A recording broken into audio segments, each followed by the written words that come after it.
Bakit po kaya isang kamangmangan kung hindi natin kayang kontrolin ang ating galit? Babasahin ko po ang isang pangyayari sa bayang Israel dito po sa Genesis 49, 6-7.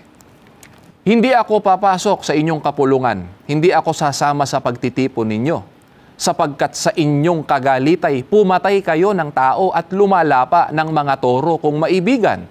Sumpain ang kanilang galit na lubhang marahas at ang kabagsikan nila'y ubod ng lupit. Pangangalatin ko sila sa Jacob at paghihiwa-hiwalayin sa Israel. Ang isang taong matalino po ay tiyak na hindi gagawa ng alam niyang masama katulad po ng pagpatay. Pero nagagawa po yan ng taong nabubulag ng galit.